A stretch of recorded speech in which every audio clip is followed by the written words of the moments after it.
ప్రవక్త అయిన యెషయా గ్రంథం మొదటి వీడియోలో మనం 1 నుండి 39 అధ్యాయాలు చూశాం. అందులో యెరూషలేము విషయంలో దేవుని తీర్పు, దానికి ఉన్న నిరీక్షణ గురించి యెషయా సందేశం ఉంది. ఇశ్రాయేలు నాయకులు దేవునిపై తిరుగుబాటు చేశారు కాబట్టి అషూరు, ఆ తర్వాత బబులోనుల ద్వారా దేవుని తీర్పు ఇశ్రాయేలు రాజ్యంపైకి వచ్చి అది పతనమైపోతుందని యెషయా చెప్పాడు.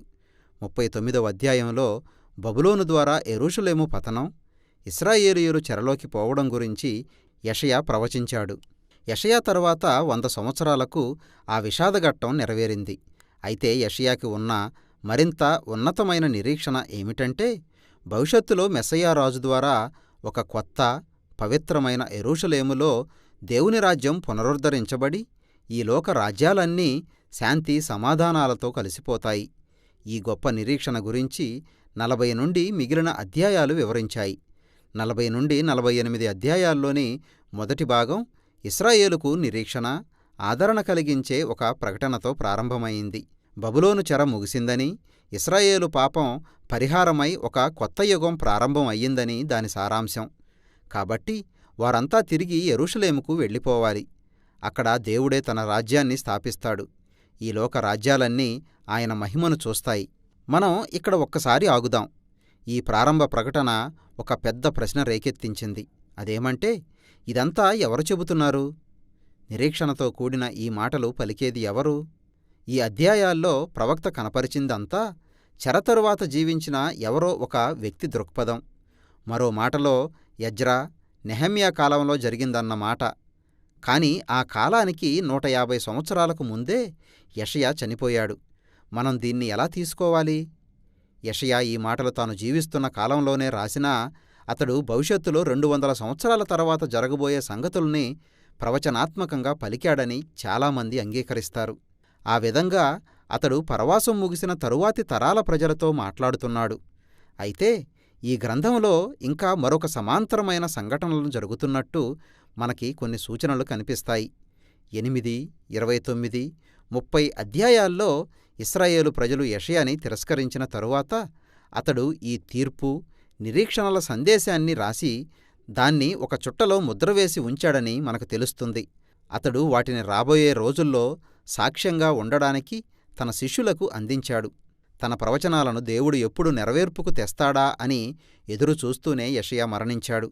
దేవుని తీర్పు గురించి యెషయా ప్రవచనాలు ఇశ్రాయేలీయుల పరవాసంలో నెరవేరాయని 1 నుండి 39 అధ్యాయాలు చూపించాయి. అతడు ఒక నిజమైన ప్రవక్త. పరవాసం ముగిసిన తరువాత యెషయా ప్రవచనాలను ఎంతో కాలం పాటు జాగ్రత్తగా భద్రపరిచినా అతని శిష్యులు ఆ చుట్టలను తెరచి రాబోయే నిరీక్షణ గురించి అతడు ముందుగా చెప్పిన మాటలను వారి కాలానికి అన్వయించారు. ఈ విధంగా చూస్తే యెషయా గ్రంథంలో యెషయా తన కాలంలో జరిగిన విషయాల గురించి, తాను స్వంతగా రాసినవి, రాబోయే తరాల కోసం అతని సందేశాన్ని మరింత ముందుకు తీసుకొనిపోయే అతని శిష్యుల ప్రవచనాల కలయిక అని మనం గమనించొచ్చు. వీటిలో మనం ఏ అభిప్రాయాన్ని తీసుకున్నప్పటికీ ఈ అధ్యాయాలు భవిష్యత్తు నిరీక్షణ గురించి ప్రకటిస్తున్నాయని అందరూ అంగీకరిస్తారు. యెషయా చేసిన ప్రవచనాత్మక సందేశాన్ని దేవుడు నెరవేరుస్తున్నాడు. ఇశ్రాయేలు కూడా దేవుని సేవకుడుగా స్పందిస్తుందని ప్రవక్త ఆశాభావం వ్యక్తం చేశాడు. అంటే చరిత్రలో దేవుని న్యాయాన్ని, కృపని అనుభవించిన తరువాత వారు తమ దేవుడు నిజంగా ఎలాంటివాడో ఇతర దేశాల ప్రజలకి వెల్లడి చేయాలని అతని కోరిక. కాని అలా జరగడం లేదు. ఇతర దేశాలకు ఒక సాక్ష్యంగా నిలవాల్సింది పోయి ఇశ్రాయేలు ప్రజలు ఇంకా సణుగుతూ దేవుణ్ణి నిందిస్తూ ఉన్నారు. దేవుడు మన సమస్యల్ని పట్టించుకోవడం లేదు, నిజానికి ఆయన మనల్ని నిర్లక్ష్యం చేశాడు అని వారంటున్నారు. బబులోనులో ఇశ్రాయేలు పరవాసం వారు తమ దేవునిలోని విశ్వాసాన్ని కోల్పోయేలా చేసింది. బహుశా తమ దేవుడు అంత శక్తిమంతుడు కాడని, ఆయన కంటే బబులోను దేవతలే గొప్పవారని వారనుకున్నారు. కాబట్టి 41 నుండి 47 అధ్యాయాలు ఒక న్యాయస్థానాన్ని మన కళ్ల ముందు నిలబెడతాయి. తనపై వారి అనుమానాలకు, వారు చేసిన ఆరోపణలకు జవాబిస్తూ దేవుడు వారితో ఈ విధంగా వాదించాడు. మొదటిగా బబులోను చెర దేవుడు వారిని నిర్లక్ష్యం చెయ్యడం వల్ల జరిగింది కాదు. అది ఇశ్రాయేలు పాపానికి దైవికమైన తీర్పుగా వచ్చిన శిక్ష. రెండోదిగా యెషయా ప్రవచనాల నెరవేర్పుగా ఇశ్రాయేలీయులను తిరిగి రప్పించడానికి పర్షియా బబులోనును జయించి ఆక్రమించేలా చేసింది దేవుడే. కాబట్టి తమ దేవుడు చరిత్రకే రారాజని, ఈ అన్య దేశాల విగ్రహాలు కాదని ఇశ్రాయేలీయులు అంతిమంగా తెలుసుకోవాలి. బబులోను రాజ్యపతనం, పర్షియా రాజు కోరెషు విజయాల్లో ఇశ్రాయేలీయులు తమ దేవుని హస్తాన్ని గమనించి ఆయన సేవకులుగా మారి చుట్టూ ఉన్న దేశాలకు ఆయన్ని ప్రచురం చెయ్యాలి. కాని 48వ అధ్యాయం చివరికి వచ్చిన తర్వాత కూడా ఇశ్రాయేలు ఇంకా తిరుగుబాటు చేస్తూ తమ పూర్వీకుల్లాగా కఠినమైన హృదయులుగానే ఉన్నారు. కాబట్టి దేవుడు వారికి తన సేవకులుగా ఉండే అర్హత లేదని ప్రకటించాడు. కాని వారి ద్వారా ఇతర జాతుల్ని దీవించాలనే తన గమ్యంపైనే నిలబడి ఉన్నాడు. కాబట్టి దేవుడు ఈ సమస్య పరిష్కారానికి ఒక కొత్త పని చెయ్యబోతున్నాడని ప్రవక్త ప్రకటించాడు. ఇది మనల్ని తరువాతి భాగంలోకి, అంటే 49 నుండి 55వ అధ్యాయాల్లోకి తీసుకెళ్తుంది. యెహోవా సేవకుడు అనే ఒక వ్యక్తి మనకు పరిచయం అవుతున్నాడు. ఇశ్రాయేలు దేనిని చేయలేకపోయిందో దానిని ఆయన చేసి దేవుని ఉద్దేశాన్ని నెరవేరుస్తాడు. దేవుడు ఈ సేవకునికి ఇశ్రాయేలు అనే పేరు పెట్టి తన పనిమీద పంపిస్తాడు. మొదటిగా ఇశ్రాయేలు ప్రజల్ని తమ దేవుని వైపు తిప్పడానికి, రెండవది సమస్త దేశాలకు దేవుని వెలుగుగా ఉండడానికి, దేవుని శుభవార్త ప్రకటించడానికి దేవుని ఆత్మ ఈ సేవకుణ్ణి తన శక్తితో నింపి ఈ లోకమంతటా దేవుని రాజ్యాన్ని స్థాపించేలా చేస్తాడు. ఇది 9, 11 అధ్యాయాల్లోని మెస్సయ్య రాజును గుర్తుచేస్తుంది కదూ. అయితే ఈ సేవకుడు దేవుని రాజ్యాన్ని ఏ విధంగా స్థాపిస్తాడో అనే ఆశ్చర్యకరమైన విధానం గురించి మనం తెలుసుకుంటాం. ఆయన్ని తిరస్కరిస్తారు, కొడతారు, అంతిమంగా ఆయన స్వంత ప్రజలే ఆయన్ని చంపేస్తారు. వాస్తవానికి వారు ఆయనపై నేరారోపణ చేసి చావుకు అప్పగిస్తుండగా ఆయన తన స్వంత ప్రజల పాపానికి శిక్షగా మరణిస్తున్నాడు.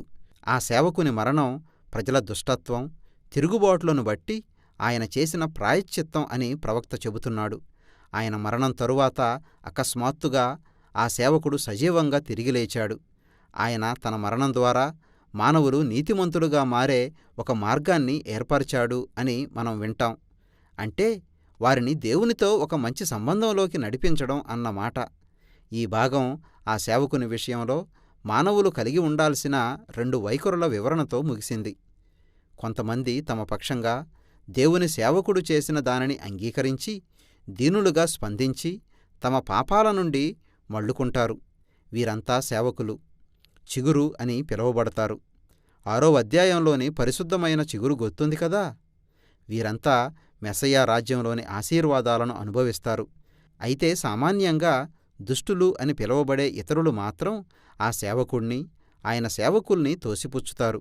దీనితో మనం ఈ గ్రంథంలోని చివరి భాగమైన 56 నుండి 66 అధ్యాయాలకు వస్తాం. ఇక్కడ సేవకులు దేవుని రాజ్యాన్ని స్వాధీనం చేసుకుంటారు.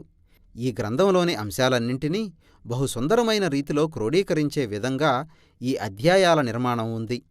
ఆత్మశక్తితో నిండిన ఆ సేవకుడు ఏ విధంగా దేవుని రాజ్యం గురించిన శుభవార్తను బేదలకు ప్రకటిస్తున్నాడో వర్ణించే 3 అందమైన గీతాలు ఈ అధ్యాయాల మధ్యలో చూస్తాం.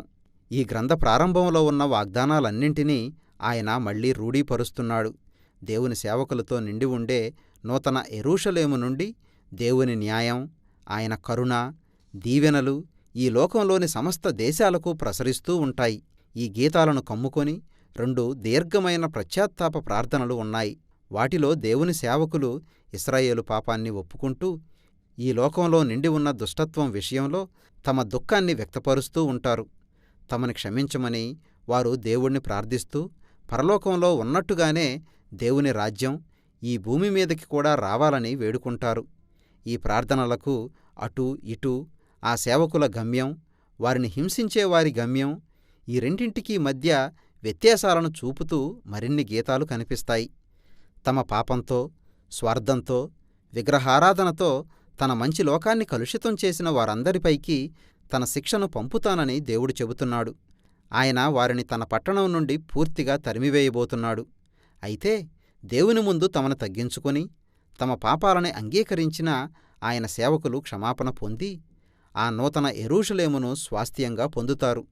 ఆ యెరూషలేము నగరం మరణం, బాధ ఏమాత్రం కనిపించని ఒక నూతనమైన సృష్టికి సూచనగా ఉంది. దీంతో ఈ గ్రంథంలోని భాగానికి ఒక రూపాన్నిచ్చే చట్రానికి మనం వస్తాం. దేవుని రాజ్యానికి చెందిన ఈ నూతన ప్రపంచంలో అన్ని దేశాల నుండి ప్రజల్ని దేవుని నిబంధన కుటుంబానికి చెందిన సేవకులతో చేరమని, తద్వారా ప్రతి ఒక్కరూ వారి సృష్టికర్తను, తమ విమోచకుడిని తెలుసుకోమని ఆహ్వానిస్తారు. ఆ విధంగా యెషయా గ్రంథం దేవుని నిబంధన వాగ్దానాల నెరవేర్పు గురించిన ఒక గొప్ప దర్శనంతో ముగుస్తుంది. సేవకరాజు పొందిన శ్రమల ద్వారా దేవుడు సమస్త దేశాలతో కూడిన ఒక నిబంధనా కుటుంబాన్ని సృష్టించాడు. వారంతా దేవుని తీర్పు గురించిన నిరీక్షణతో ఈ నూతన సృష్టిలో, పరలోకంలో దేవుని రాజ్యం ఏ విధంగా ఉన్నదో అదేవిధంగా ఈ భూమి మీదకు కూడా వస్తుందని ఎదురుచూస్తున్నారు. యెషయా గ్రంథంలో మనకి కనిపించే శక్తివంతమైన నిరీక్షణ సందేశం ఇదే.